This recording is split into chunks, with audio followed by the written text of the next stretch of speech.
അള്ളാഹു പരീക്ഷണങ്ങൾ നൽകുന്നത്, കടക്കണി നൽകുന്നത്, അതുപോലെ തന്നെ പരാജയം നൽകുന്നത്, ജീവിതം മുഴുവനും പ്രതിസന്ധിയിലൂടെ പ്രതിബന്ധങ്ങളിലൂടെ തരണം ചെയ്ത് ജീവിക്കേണ്ട ഒരു ദയനീയമായിട്ടുള്ള അവസ്ഥ നൽകുന്നത് അയാളോട് ദേഷ്യമുള്ളത് കൊണ്ടോ അയാളോട് സ്നേഹമുള്ളത് കൊണ്ടാണോ എന്ന് നമ്മൾ മനസ്സിലാക്കണം. എന്തിനാണത്? ആരാണ് അള്ളാഹു എന്ന് പറഞ്ഞാൽ ബിസ്മില്ലാഹിർ റഹ്മാനിർ റഹീം. അള്ളാഹു എന്ന് പറഞ്ഞാൽ ആരാണ്? അർ-റഹ്മാൻ. ഇവിടെ നന്മ ചെയ്തവനും നന്മ ചെയ്യാത്തവനും ഒരുപോലെ കാരുണ്യം ചെയ്യുന്നവനാണവൻ. നന്മ ചെയ്യുന്നവനും ചെയ്യാത്തവനും ഒരുപോലെ കാരുണ്യം ചെയ്യുന്നവനാണ് സർവശക്തനായ റബ്ബ്. നിസ്കരിച്ചവനും കാശ് നൽകും, നിസ്കരിക്കാത്തവനും കാശ് നൽകും. മുസ്ലിമിനും കാശ് നൽകും, മുസ്ലിം അല്ലാത്തവനും കാശ് നൽകും. അള്ളാഹുവിനെ പേടിച്ചവനും പേടിക്കാത്തവനും അള്ളാഹു ദുനിയാവിന് സുഖങ്ങൾ നൽകും. പക്ഷേ ആഖിറത്തിലെത്തിയാൽ അർ-റഹീം, ഇവിടെ നന്മ ചെയ്ത് ജീവിച്ച ആളുകൾക്ക് മാത്രമേ അള്ളാഹു അവിടെ സ്ഥാനം നൽകുകയുള്ളൂ. ഇവിടെ നന്മ ചെയ്യണം. ഇവിടെ നന്മ ചെയ്യാത്ത ആളുകൾക്ക് യാതൊരു രക്ഷയും നാളെ ആഖിറത്തിൽ പ്രതീക്ഷിക്കേണ്ട. പക്ഷെ ദുനിയാവെന്ന് പറഞ്ഞാൽ അള്ളാഹുവിന് കൊതുകിന്റെ ചിറകിനോട് പോലും, കൊതുകിന്റെ ചിറകിന്റെ ഭാരം പോലും ഈ ദുനിയാവിന് അള്ളാഹു നൽകുന്നില്ല എന്ന് പരിശുദ്ധ റസൂലുള്ളാഹ്. നമ്മൾ മനസ്സിലാക്കണം.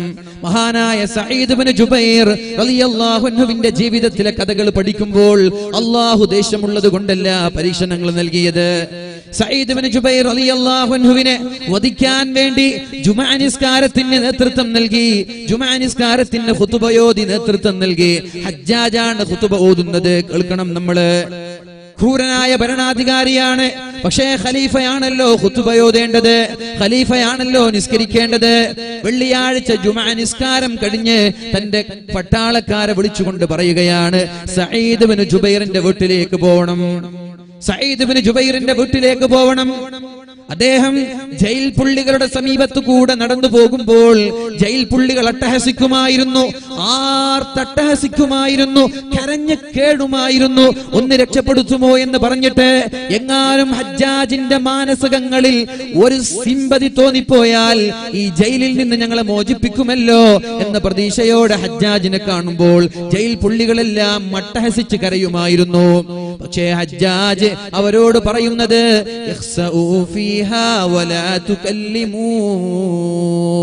എന്നോടൊന്നും സംസാരിക്കരുത്.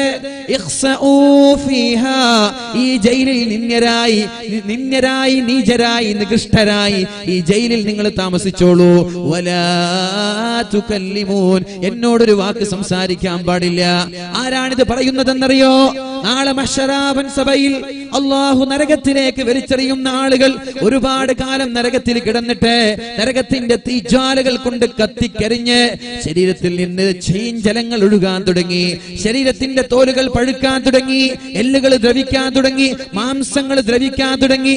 എന്നിട്ടവിടെ ആ പരീക്ഷണങ്ങളും അവിടുത്തെ അദാബും സഹിക്കാൻ കഴിയാതെ മാലിക് അലൈഹിസ്സലാമിനെ വിളിക്കുകയാണ്.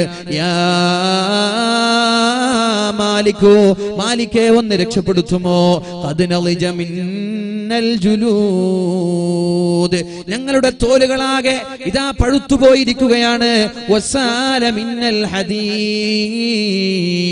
ചീഞ്ചലങ്ങൾ ഒഴുകിക്കൊണ്ടിരിക്കുകയാണ്. മതി മതി, നരകത്തിന്റെ അദാബം അടുത്തുപോയിരിക്കുകയാണ്. നരകത്തിന്റെ ശിക്ഷ സഹിക്കാൻ കഴിയുന്നില്ല. അതുകൊണ്ടൊന്ന് അള്ളാഹുവിനോട് രക്ഷപ്പെടുത്താൻ പറയണം, അള്ളാഹുവിനോടൊന്ന് നരകത്തിൽ നിന്ന് മോചിപ്പിക്കാൻ പറയണമെന്ന് ആ നരകത്തെ കാക്കുന്ന മാലിക് അലൈഹിസ്സലാമിനോട് നരകക്കാര് പറയുമ്പോൾ മാലിക് അലൈഹിസ്സലാം 1000 വർഷം കഴിയുമ്പോഴാണ് അവർക്ക് മറുപടി നൽകുന്നത്. 1000 വർഷം ചോദിച്ചാലും മറുപടിയില്ല. 1000 വർഷക്കാലം നിരന്തരമായി ഒന്ന് രക്ഷപ്പെടുത്തുമോ, അള്ളാഹുവിനോട് പറയുമോ?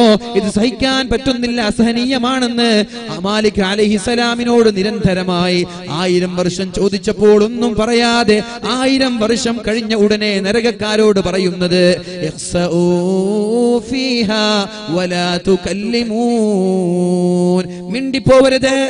മിണ്ടിപ്പോവരുത്. ദുനിയാവിൽ നന്മ ചെയ്യാഞ്ഞിട്ടല്ലേ, അള്ളാഹുവിനെ പേടിക്കാതെ ജീവിച്ചത് കൊണ്ടല്ലേ.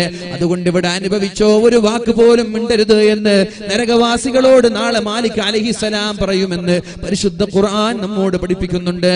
അള്ളാഹു നമ്മളെ രക്ഷപ്പെടുത്തുമാറാവട്ടെ. അള്ളാഹു നമ്മളെ രക്ഷപ്പെടുത്തട്ടെ. ഈ ഡയലോഗാണ് ഹജ്ജാജ് ജയിൽ പുള്ളികളോട് പറഞ്ഞത്, മിണ്ടാതിരിക്കുക, എന്നോട് ഒരു കാര്യം ചോദിക്കരുത്. അങ്ങനെ മഹാനായ സഈദ് ഇബ്നു ജുബൈർ റളിയല്ലാഹു അൻഹുവിനെ വീട്ടിൽ നിന്ന് കൊണ്ടുവരാൻ പട്ടാളക്കാരെ സഈദ് റളിയല്ലാഹു അൻഹുവിന്റെ വീട്ടിലേക്ക് പറഞ്ഞേക്കുകയാണ്. ജുമാ നിസ്കാരം കഴിഞ്ഞു.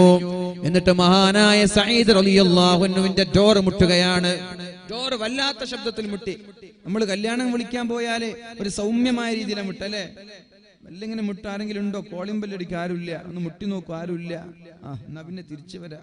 ഇവിടെ ഒരു വിഷയം പറയാനുണ്ട്. കല്യാണം വിളിക്കാൻ പോകുന്ന ആളുകൾ ഡോറൊക്കെ തുറന്നിട്ടുണ്ടെങ്കിൽ ഒരു പോക്ക് പോകരുത്, പാടില്ലത്, പച്ച ഹറാമാണ്. സമ്മതം ചോദിക്കാതെ ഒരാളുടെ വീട്ടിലേക്കും കയറിപ്പോകരുത്. അതിനാണ് കോളിംഗ് ബെൽ. സമ്മതം ചോദിക്കണം. കോളിംഗ് ബെല്ലടിക്കുമ്പോ നേരെ ഡോറിന്റെ മുന്നിലിരുന്നിട്ട് ഇങ്ങനെ നിൽക്കരുത്. ഒരുപക്ഷെ വീട്ടിലുള്ളത് പെണ്ണുങ്ങളായിരിക്കും. ഡോർ തുറക്കുമ്പോൾ നിന്റെ മുഖം അവളോ അവളുടെ മുഖം നീയോ കാണാൻ പാടില്ല. അതുകൊണ്ട് കോളിംഗ് ബെല്ലടിച്ച് ഇങ്ങനെ മറഞ്ഞു നിൽക്കണം. നമ്മുടെ പുറം ഭാഗം അകത്തുള്ള പെണ്ണുങ്ങൾ കണ്ടാൽ മതി, മുഖം കാണരുത്. അത് കാണുമ്പോ പെണ്ണിന് മനസ്സിലാകും ഇയാൾ കുഴപ്പമില്ല, ദീനി ബോധമുള്ള ആളാണ്. അപ്പൊ പെണ്ണ് കർട്ടന്റെ മറവിൽ നിന്നിട്ട് കാര്യങ്ങൾ പറയുമ്പോൾ ഇവിടെ ആളില്ല. അങ്ങനെയാണ്. നമ്മൾക്ക് എന്താ ചെയ്യാ? കോളിംഗ് ബെല്ല് പോലും അടിക്കാതെ ഡോർ കുത്തി തുറന്നകത്ത് പോവാൻ. ഒരു കാര്യം കൂടി ഉണർത്തട്ടെ ഞാൻ. മഹാനായ റസൂലുള്ളാഹി സ്വല്ലല്ലാഹു അലൈഹി വസല്ലം തങ്ങളെ വധിക്കാൻ വേണ്ടി അബൂലഹബും അബൂജഹലും കൂട്ടരുമെല്ലാം മക്കയിൽ ഇങ്ങനെ വീട് വളഞ്ഞുകൊണ്ടിരിക്കുകയാണ്. ഒരുപാട് മക്കക്കാരായ കിങ്കരന്മാരായ മുശ്രിക്കീങ്ങൾ കാത്തിരിക്കുന്നുണ്ട്.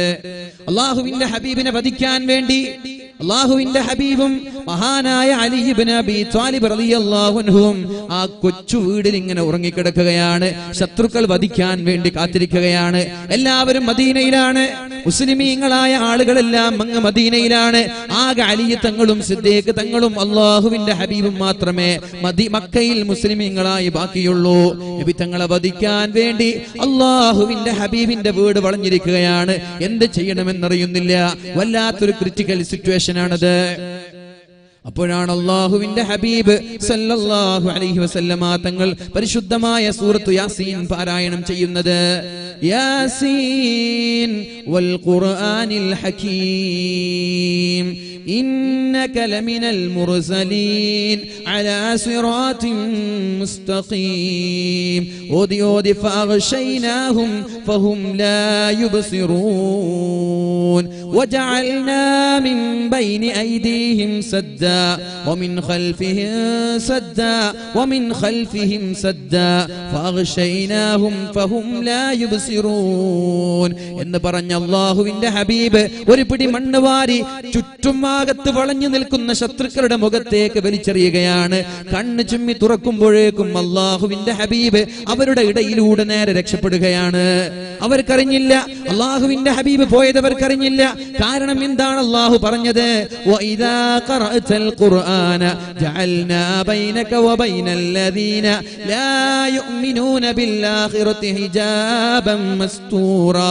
നീ ഖുർആൻ ഓതാൻ തയ്യാറായാൽ, പരിശുദ്ധമായ ഖുർആനിന്റെ ആളായി മാറിയാൽ, ഒരു ദിവസം മിനിമം ഒരു ജുസ് എങ്കിലും ഓതാൻ നീ തയ്യാറായാൽ, ജഅൽനാ ബൈനക വബൈനൽ ലദീന ലാ യുഅ്മിനൂന ബിൽആഖിറ, അല്ലാഹുവിൽ വിശ്വസിക്കാത്ത ആളുകളുടെയും നിന്റെയും ഇടയിൽ ഹിജാബൻ മസ്തൂറാ, ഒരു ഹിഡൻ സ്ക്രീൻ ഞാൻ ഇട്ട് തരാം. നിന്നെ കാണാത്ത രീതിയിൽ അപകടങ്ങളിൽ നിന്ന് നിന്നെ സംരക്ഷിക്കാമെന്ന് ഖാലല്ലാഹു അസ്സ വജൽ. ഖുർആൻ ഓതിയാൽ മതി, സിഹർ ഉണ്ടാവൂല. കാസർഗോഡ് ജില്ലയിൽ ഇടയ്ക്കിടെ കൊലപാതകം നടക്കുന്ന നാടാണ്. പറയാതിരിക്കാൻ പറ്റൂലല്ലോ. എന്റെ നാടെന്ന് പറഞ്ഞിട്ട് മിണ്ടാതിരിക്കാൻ പറ്റുമോ? ഇന്നലെയും നടന്നു കൊലപാതകങ്ങൾ. ഒരു കാര്യം ഞാൻ സൂചിപ്പിക്കാം. കൊട്ടേഷൻ ടീമിന്റെ ഉത്തരവാദിത്തം ഏറ്റെടുത്ത ആരെങ്കിലും ഈ വാളുകൾ കേൾക്കുന്നുണ്ടെങ്കിൽ, നിങ്ങളുടെ കൈകൾ കൊണ്ട് ഏതെങ്കിലും ഒരാൾക്ക് ഈ ലോകത്ത് ചോര ഇറ്റ് വീണ് മരിക്കേണ്ടി വന്നിട്ടുണ്ടെങ്കിൽ നിങ്ങളുടെ മരണവും അതുപോലെ മറ്റൊരാളുടെ കടാര കൊണ്ടായിരിക്കുമെന്ന് മറക്കണ്ട. സംശയമുണ്ടെങ്കിൽ കാസർഗോഡ് ജില്ലയുടെ ചരിത്രം പഠിച്ചു നോക്കിയാൽ മതി. കൊന്നവരൊക്കെ മരിച്ചത് ആരെങ്കിലും കൊന്നിട്ടാണ്. അതങ്ങനെ ഉണ്ടാവും, അതങ്ങനെ സംഭവിക്കൂ. അതുകൊണ്ട് ജീവിതത്തിൽ കൊതിയുണ്ടെങ്കിൽ വേണ്ടാത്ത പണിക്ക് നിൽക്കരുത്. അല്ലാഹു നമ്മൾക്ക് ബോധം നൽകട്ടെ.